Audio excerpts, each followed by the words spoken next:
வணக்கம் சகோதர சகோதரிகளே, சாணக்கிய தந்திரம் சேனலுக்கு அன்புடன் உங்களை வரவேற்கிறோம்.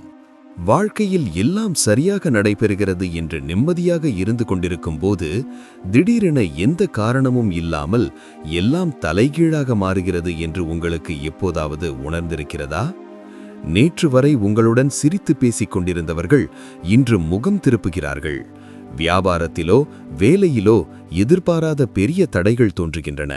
அல்லது உடலில் பெரிய நோய் எதுவும் இல்லாவிட்டாலும் ஒரு விசித்திரமான சோர்வு மற்றும் சலிப்பு எப்போதும் அனுபவிக்கிறீர்கள். இதற்கு நீங்கள் என்ன பெயர் வைப்பீர்கள்? பலர் இதை விதி என்று சொல்லி சமாதானப்படுத்திக் கொள்வார்கள். ஆனால் நமது முன்னோர்கள் இதை கண்ணேறு அல்லது திருஷ்டி தோஷம் என்று அழைத்தார்கள். மனதை தளர்த்தும் இந்த மறைமுக அம்புகள் சில நாட்களில் காலை எழுந்தவுடனே நம்மை தாக்குவதை நீங்கள் கவனித்திருக்கிறீர்களா?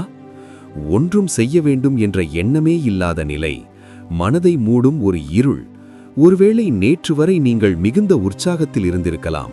ஆனால் திடீரென ஏற்படும் இந்த மாற்றம் வெறும் மனநிலையின் விளைவு மட்டும் அல்ல. அது உங்கள் மீது செலுத்தப்பட்ட பொறாமையோ வெறுப்போ கொண்ட மறைமுக அம்புகள் உங்கள் சக்தியை மெதுவாக சுரண்டிக் கொண்டிருப்பதற்கான அறிகுறியாக இருக்கலாம்.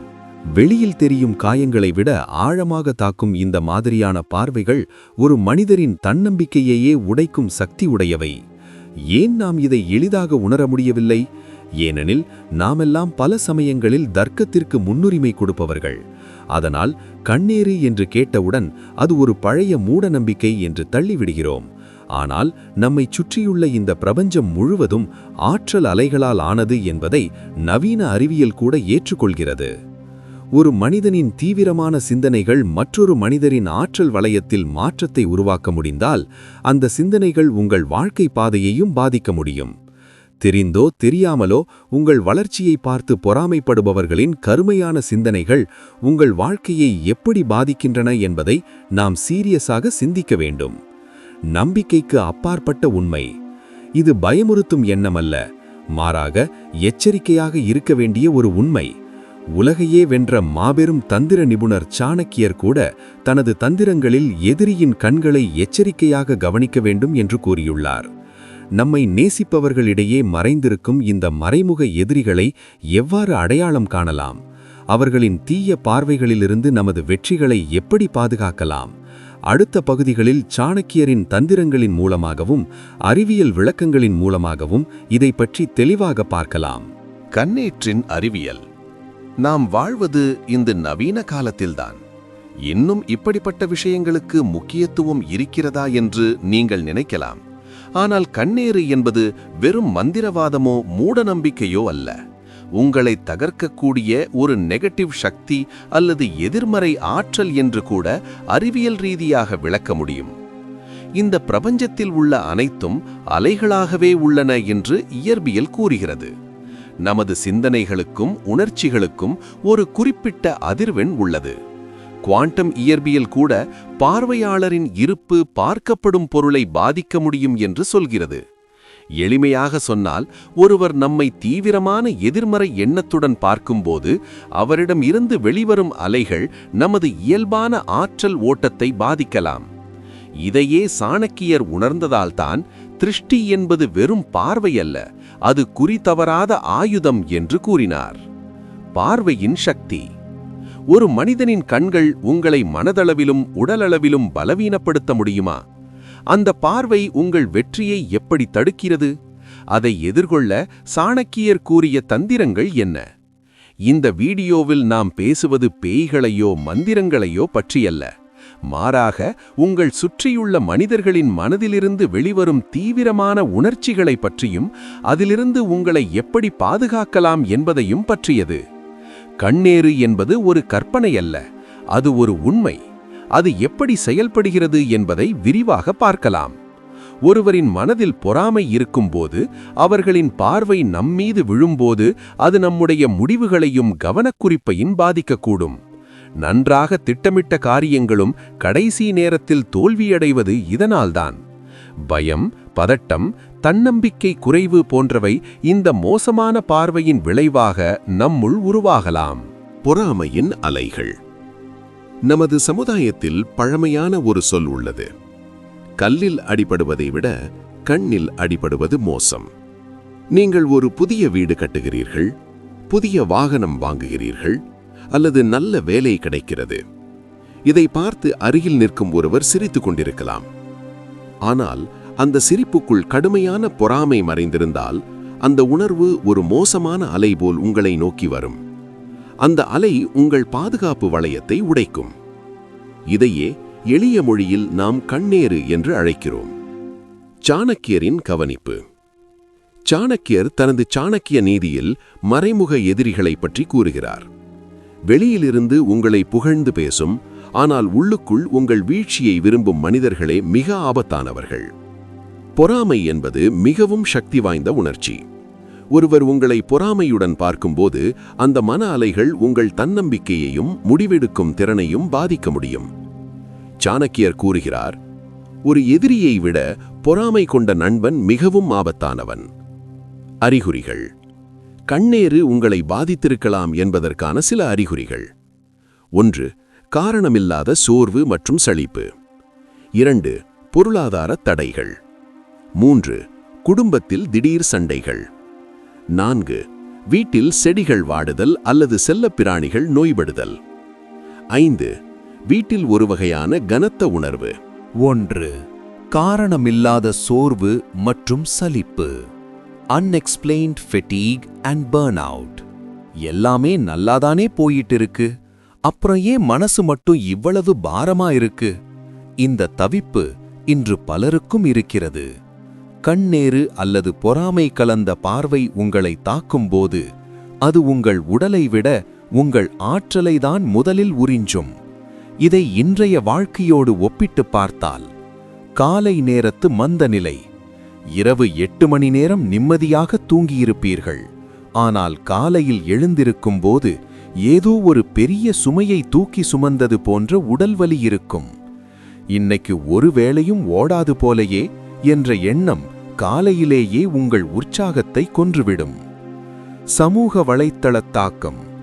இன்ஸ்டாகிராமிலோ அல்லது வாட்ஸ்ஆப் ஸ்டேட்டஸிலோ நீங்கள் மகிழ்ச்சியாக இருக்கும் ஒரு புகைப்படத்தை போடுகிறீர்கள் என்று வைத்துக்கொள்வோம். அதை பார்த்துவிட்டு யாரோ ஒருவர் பொறாமையுடன் பெருமூச்சு விடும்போது அடுத்த சில மணி நேரங்களிலேயே உங்களுக்கு தெரியாத ஒரு சோர்வு வந்து ஒட்டிக்கொள்ளும். பிடித்த விஷயங்களில் வெறுப்பு. உங்களுக்கு மிகவும் பிடித்த ஒரு பொழுதுபோக்கு இருக்கும். உதாரணத்திற்கு சமையல் செய்வது, படம் பார்ப்பது அல்லது நண்பர்களுடன் பேசுவது. ஆனால் திடீரென்று அந்த விஷயத்தை செய்யக்கூட தெம்பு இருக்காது. எதுக்கு இதையெல்லாம் பண்ணிட்டு என்ற ஒரு விதமான சலிப்புத்தன்மை உங்களை சூழ்ந்து கொள்ளும். வேலையிடத்தில் கவனம் சிதறுதல். அலுவலகத்தில் நீங்கள் மிகவும் திறமையாக செயல்படுபவராக இருக்கலாம். உங்கள் வளர்ச்சியை பார்த்து சக ஊழியர்கள் பொறாமைப்படும்போது திடீரென உங்களால் ஒரு வேலையிலும் கவனம் செலுத்த முடியாது. மூளை ஒரு விதமான மூடுபனி சூழ்ந்தது போல மந்தமாகிவிடும். உண்மை என்னவென்றால், மருந்து மாத்திரைகளால் குணப்படுத்த முடியாத, மருத்துவ பரிசோதனைகளில் ஒரு குறையும் கண்டுபிடிக்க முடியாத அந்த அசதிதான் பொறாமை பார்வையின் முதல் அடையாளம். எதிர்மறை ஆற்றலிலிருந்து தற்காத்துக் கொள்ளும் முறைகள். பொறாமை கலந்த பார்வைகளும் தேவையற்ற எதிர்மறை எண்ணங்களும் உங்களை பாதிக்காமல் இருக்க இவை உதவும். 1. மௌனம் மற்றும் ரகசியம். Power of silence. இன்றைய காலகட்டத்தில் நாம் செய்யும் மிகப்பெரிய தவறு ஒரு காரியம் முடிவதற்கு முன்பே அதை சமூக வலைதளங்களில் பகிர்வது. ஒரு நல்ல விஷயம் நடக்கப் போகிறது என்றால் அது நடந்து முடியும் வரை அல்லது ஒரு நிலையை எட்டும் வரை அதை ரகசியமாக வைத்திருங்கள். கண்ணுக்குத் தெரியாத வளர்ச்சிக்குத்தான் ஆயுள் அதிகம். 2. கல்வுப்பு குளியல். ராக் சால்ட் பாத். உப்பு ஒரு சிறந்த எதிர்மறை ஆற்றல் உறிஞ்சி. வாரத்திற்கு ஒரு முறை அல்லது அதிக சோர்வாக உணரும் நாட்களில் நீங்கள் குளிக்கும் நீரில் ஒரு கைப்பிடி கல் உப்பை கலந்து குளியுங்கள்.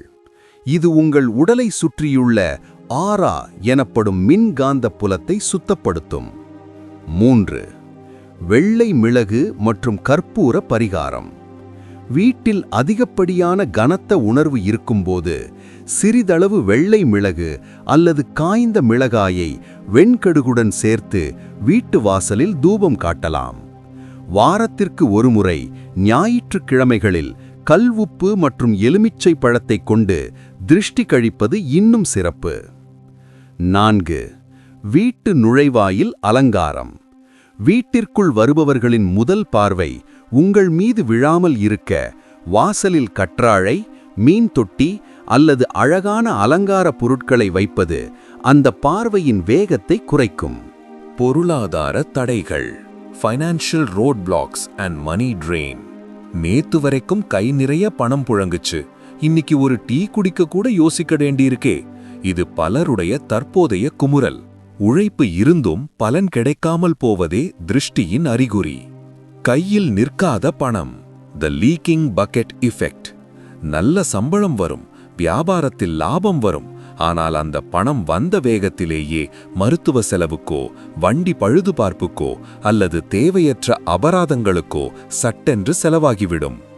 பணம் வருது, ஆனா எங்க போகுதுன்னே தெரியல என்ற விரக்தி உங்களை வாட்டும். கைக்கு எட்டியது வாய்க்கு எட்டாமல் போதல். ஒரு பெரிய பிசினஸ் டீல் முடிய போகும் நேரத்தில் திடீரென்று கை நழுவி போகும். பதவி உயர்வு கிடைக்கும் என்று எதிர்பார்த்திருப்பீர்கள், கடைசி நேரத்தில் அது வேறொருவருக்கு போய்விடும். தகுதி இருந்தும் தட்டிப் பறிக்கப்படும் போது ஏற்படும் அந்த வலி உங்கள் மீதான பொறாமை பார்வையின் வெளிப்பாடே. திடீர் கடன் சுமை. யாரோ ஒருவருக்கு ஜாமீன் போட்டிருப்பீர்கள் அல்லது ஒரு சிறிய முதலீடு செய்திருப்பீர்கள். அதுவரை லாபகரமாக போன விஷயம் யாராவது அப்பாடா இவன் பெரிய ஆளாயிட்டான் என்று சொன்ன அடுத்த வாரமே நஷ்டத்தில் முடியும். வாங்கிய கடனை அடைக்க மீண்டும் கடன் வாங்கும் ஒரு சுழலுக்குள் தள்ளப்படுவீர்கள். வீட்டு உபயோகப் பொருட்கள் பழுதாவது. இது இன்றைய டிஜிட்டல் உலகில் நடக்கும் விசித்திரம். உங்கள் வீட்டில் உள்ள ஃப்ரிட்ஜ், வாஷிங் மெஷின் அல்லது உங்கள் ஃபோன் என ஒவ்வொன்றாக பழுதாகும். இதையெல்லாம் சரி செய்யவே உங்கள் சேமிப்பு முழுவதும் கரைந்துவிடும். ஒரு இமோஷனல் உண்மை. பசிக்கு சோறு போட பணமில்லாத நிலையை விட கையில் பணம் இருந்தும் அதை அனுபவிக்க முடியாத ஒரு துரதிர்ஷ்ட நிலைதான் திருஷ்டியின் உச்சகட்டம். பொருளாதார தடையை நீக்க சில எளிய வழிகள். கல்லுப்பு ரகசியம்.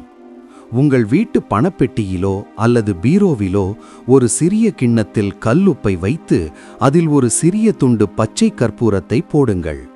இது எதிர்மறை ஆற்றலை ஈர்த்து பணப்புழக்கத்தை அதிகரிக்க உதவும். மகிழ்ச்சியை பகிரும்போது கவனம். ஒரு புதிய கார் வாங்கினாலோ அல்லது நகை வாங்கினாலோ அதை உடனே போட்டோ எடுத்து ஸ்டேட்டஸ் வைப்பதை கவிர்க்கலாம்.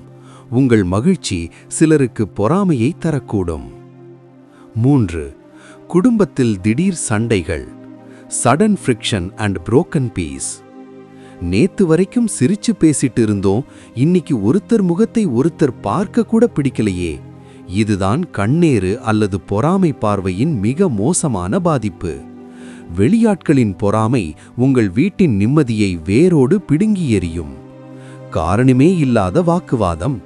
மிகச் சிறிய விஷயம்தான் காரணமாக இருக்கும்.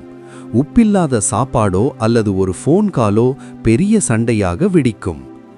ஏன் சண்டை போடுறோன்னு யோசித்தால் ஒரு பதிலும் இருக்காது, ஆனால் பேசும் வார்த்தைகள் விஷமாக இருக்கும். அன்புக்கு பதில் எரிச்சல். கணவன் மனைவி இடையே இருந்த அந்யோன்யம் திடீரென குறையும்.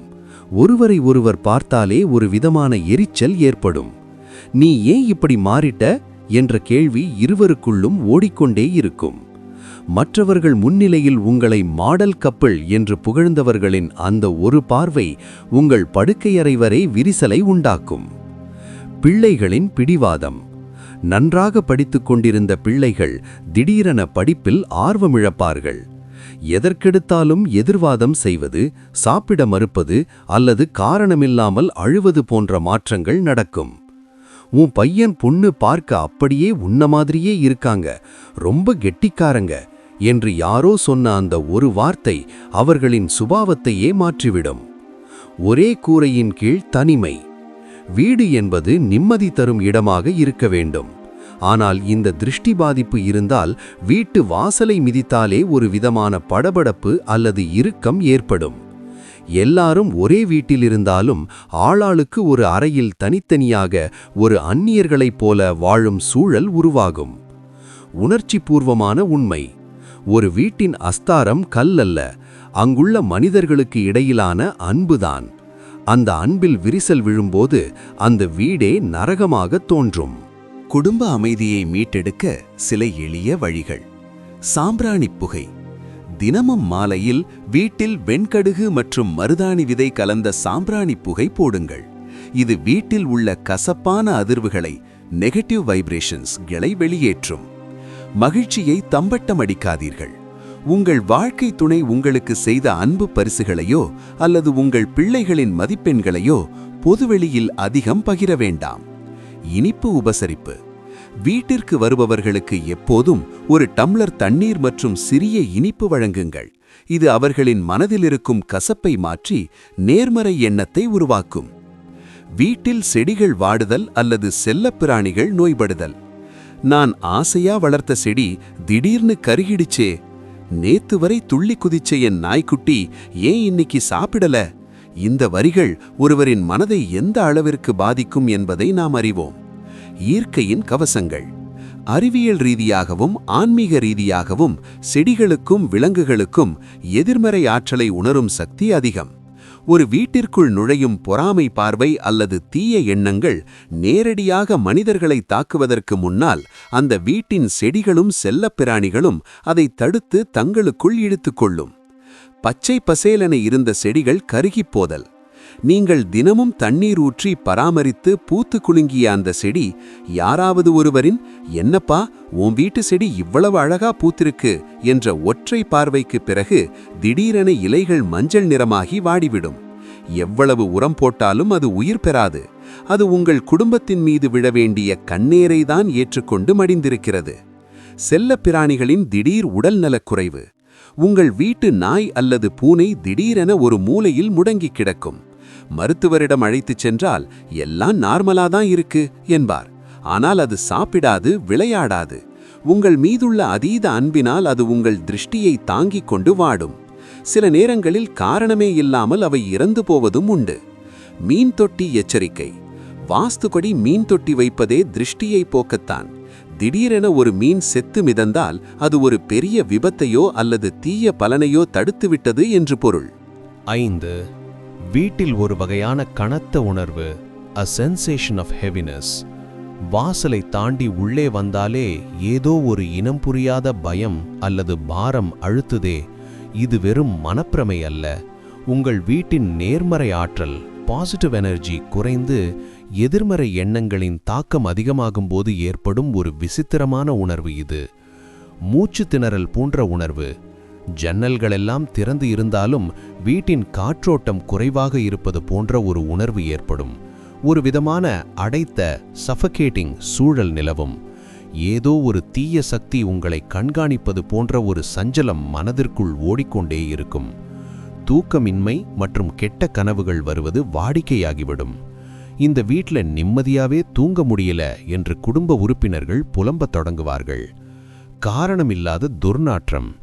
வீட்டை எவ்வளவுதான் சுத்தமாக வைத்திருந்தாலும் அவ்வப்போது எங்கிருந்தோ ஒரு விதமான அழுகிய வாடை அல்லது ஒரு விசித்திரமான துர்நாற்றம் வந்து போகும். நறுமண புகைகள் போட்டாலும் அது நீங்காது. இது அந்த இடத்தில் நெகட்டிவ் எனர்ஜி தேங்கியிருப்பதன் அறிகுறி. வேலைகளில் மந்த நிலை. வீட்டிற்குள் நுழைந்தாலே ஒரு வேலையும் செய்ய தோன்றாது. அப்படியே சோம்பேறியாக அமர்ந்திருக்க தோன்றும். ஆனால் வீட்டை விட்டு வெளியே சென்றால் மட்டும் உற்சாகமாக இருப்பீர்கள். மீண்டும் வீட்டிற்கு வரும்போது அந்த பாரம் உங்கள் தோள்களில் ஏறிக்கொள்ளும். உணர்ச்சி பூர்வமான உண்மை. செங்கற்களால் கட்டப்பட்ட வீடு கூடு என்றால் அங்குள்ள நிம்மதிதான் அதன் உயிர். அந்த உயிர் திருஷ்டியால் பாதிக்கப்படும்போது வீடு வெறும் வெற்று கூடாகவும் பயம் தரும் இடமாகவும் மாறிவிடுகிறது. இந்த கனத்த உணர்வை நீக்க சில எளிய வழிமுறைகள். காற்றோட்டம் மற்றும் வெளிச்சம். தினமும் காலையிலும் மாலையிலும் வீட்டின் ஜன்னல்களை திறந்து வையுங்கள். சூரிய வெளிச்சமும் காற்றும் நுழையும் இடங்களில் எதிர்மறை ஆற்றல் தங்காது. ஒலி அதிர்வுகள். வீட்டில் அமைதியான பக்தி பாடல்கள், மந்திரங்கள் அல்லது மெல்லிசை ஒலிக்கச் செய்யுங்கள். மணியோசை எழுப்புவது அந்த இடத்திலுள்ள தேக்கமடைந்த ஆற்றலை சிதறடிக்கும். கல் உப்பு பரிகாரம். வீட்டின் 4 மூலைகளிலும் சிறிய கிண்ணங்களில் கல் உப்பை வைத்து வாரம் ஒருமுறை அதை மாற்றுங்கள். அந்த உப்பு வீட்டின் கனத்தை உறிஞ்சிக் கொள்ளும். சுத்தமான நிலைவாசல். உங்கள் வீட்டின் நிலைவாசலை எப்போதும் மஞ்சள், குங்குமம் வைத்து சுத்தமாக வைத்திருங்கள். வாசலில் ஒரு பாத்திரத்தில் தண்ணீர் ஊற்றி அதில் பூக்களை போட்டு வைப்பது வீட்டிற்குள் நுழையும் போதே மனதை லேசாக்கும். உங்கள் மனம் ஒரு கோட்டையாக உறுதியானதாக இருந்தால் எந்த வெளிப்புற சக்தியும் உங்களை உடைக்க முடியாது. தியானமும் பிரார்த்தனையும் உங்களின் உள் சக்தியை அதிகரிக்கும். கண்ணேற்றை அறற்ற பெரிய பூஜைகளோ மந்திரவாதிகளோ தேவையில்லை. உங்கள் வாழ்க்கை முறையிலும் சிந்தனையிலும் சிறிய மாற்றங்கள் போதுமானது. மற்றவர்கள் பொறாமைப்படும் அளவுக்கு வளருங்கள். ஆனால் அந்த பொறாமை உங்களை தொட முடியாதபடி வாழுங்கள். அதுவே உண்மையான வெற்றி. இந்த விஷயங்களை உங்கள் வாழ்க்கையில் நடைமுறைப்படுத்த நீங்கள் தயாரா? தயாராக இருந்தால் கீழே நான் தயாராக இருக்கிறேன் என்று கமெண்ட் செய்யுங்கள். உங்களை தகர்க்க நினைக்கும் பார்வைகளை பயப்படாதீர்கள். அவர்களை பார்த்து சிரித்துக்கொண்டே இருங்கள். ஏனெனில் உங்கள் தன்னம்பிக்கையே அவர்களின் மிகப்பெரிய தோல்வி. இந்த வீடியோ உங்களுக்கு பிடித்திருந்தால் லைக் செய்து உங்கள் நண்பர்களுடன் ஷேர் பண்ணுங்க. சேனலை சப்ஸ்கிரைப் செய்ய மறந்துவிட்டால் இப்போதே சப்ஸ்கிரைப் செய்யுங்கள். மற்றொரு பவர்ஃபுல்லான தலைப்புடன் மீண்டும் சந்திப்போம். நன்றி, வணக்கம்.